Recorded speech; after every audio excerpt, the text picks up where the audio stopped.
Moi, j'adore la langue française. Et toi? Pourquoi il dit « Moi, j'adore la langue française ». Pourquoi ne pas dire tout simplement « J'adore la langue française ». Et quelle est la différence entre « j'adore » et « moi, j'adore ». Salut, moi, c'est Jordi, je suis professeur de français, créateur de la chaîne Le French Club. Et aujourd'hui, je vais te parler des pronoms toniques, c'est-à-dire les pronoms comme moi, toi, lui, elle, nous, vous, eux et elle. Tout de suite après le générique.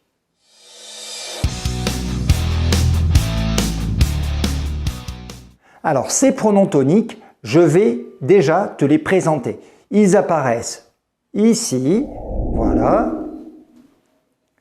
Et ces pronoms toniques, ils sont en nombre de 8. Le pronom tonique « moi » correspond au pronom sujet « je ». Toi correspond au pronom « tu ». Lui correspond à « il ». Elle, nous et vous s'apparentent au pronom sujet du même nom. Eux correspond à « il » au pluriel. Et elle au pluriel correspond évidemment au pronom sujet « elle ». Il reste un dernier pronom tonique, c'est le pronom « soi ». Je t'en parlerai à la fin de la vidéo. Pour les pronoms sujets, pas de problème, tu les connais déjà et tu sais qu'on les utilise lorsque le sujet est déjà connu. Par exemple, dans la phrase « Marie est partie faire les courses, elle revient à midi ». Je ne vais pas répéter le prénom Marie revient à midi parce que je sais déjà qu'on parle de Marie. Donc on va dire elle revient à midi. Donc la question maintenant c'est de savoir comment et quand utiliser les pronoms toniques. Eh bien c'est très simple, je vais te donner 4 façons très simples, très faciles d'utiliser ces pronoms toniques. Première utilisation possible.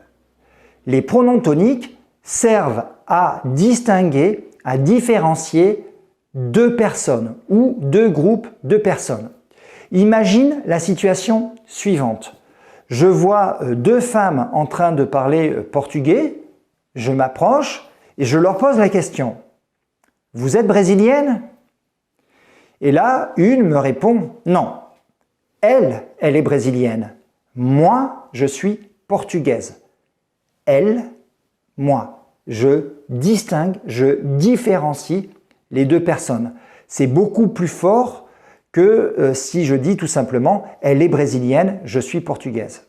La deuxième utilisation possible est celle de l'impératif. À l'impératif, le pronom tonique sert à remplacer le me ou m apostrophe ou le t apostrophe que l'on utilise à l'indicatif ou dans d'autres modes. Par exemple, je peux dire « il faut que tu m'écoutes » ou je peux utiliser l'impératif et je vais dire « écoute-moi ». Donc je vais utiliser un pronom tonique et ce pronom tonique est séparé du verbe « écouter » avec un tiret.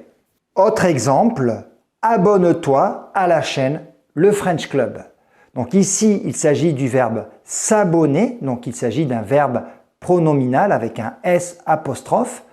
À l'indicatif, ça donne « tu t'abonnes », mais à l'impératif, on va dire « abonne-toi » avec un pronom tonique « abonne-toi », « abonnons-nous », « abonnez-vous » à la chaîne Le French Club.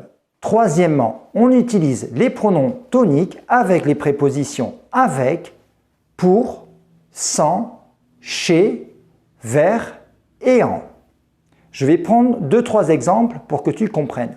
Par exemple, un ami peut me demander « Tu as un cadeau pour Marie? C'est bientôt son anniversaire. » Et moi, je vais répondre « Oui, bien sûr, j'ai un cadeau pour elle, pour Marie. » Donc là, le « elle » est bien un pronom tonique. Si je remplace Marie par Pierre, je vais dire « J'ai un cadeau pour lui. » Autre exemple, j'ai un ami qui est en train de déprimer, il ne va pas très bien. Et moi, je vais essayer de le réconforter et je vais lui dire « Moi, je crois en toi ». Donc « en » plus pronom tonique. Autre exemple, des amis m'invitent chez eux pour le week-end, ils vont me dire « Jordi, tu viens chez nous pour le week-end ?» Et moi, je vais répondre avec plaisir. Je viens chez vous pour le week-end. Donc, chez plus pronom tonique. Et après, ils peuvent me poser la question « Et tu viens avec ta femme ?» Et moi, je vais répondre « Ah non, par contre, je viens sans elle, sans elle. » Donc, sans plus pronom tonique, parce que tout simplement, elle a beaucoup de travail ce week-end. Quatrième utilisation, avec la préposition « à ». Alors, normalement, avec la préposition « à », on doit utiliser un pronom complément d'objet indirect, un pronom COI. Je vais prendre un exemple. Jean téléphone à ses filles. Si je veux remplacer à ses filles, Jean téléphone à qui? À ses filles. C'est un complément d'objet indirect, donc je dois dire Jean leur téléphone. Mais il y a deux exceptions. Encore des exceptions. Premièrement, avec le verbe penser.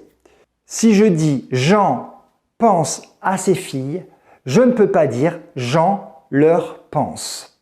Je ne peux pas dire non plus Jean y pense, parce que le pronom y s'utilise pour un complément d'objet indirect inanimé, c'est-à-dire pas des personnes, pas des animaux. Donc si je veux faire une phrase correcte, il faut utiliser un pronom tonique, justement. On va dire Jean pense à elle. La deuxième exception avec laquelle on va utiliser des pronoms toniques, c'est avec les verbes pronominaux suivis de la préposition à. Je vais prendre un exemple. Le petit Hugo s'identifie à son grand frère. Je peux dire le petit Hugo s'identifie à lui. Donc cette construction fonctionne avec des verbes comme s'intéresser à, s'identifier à, se fier à.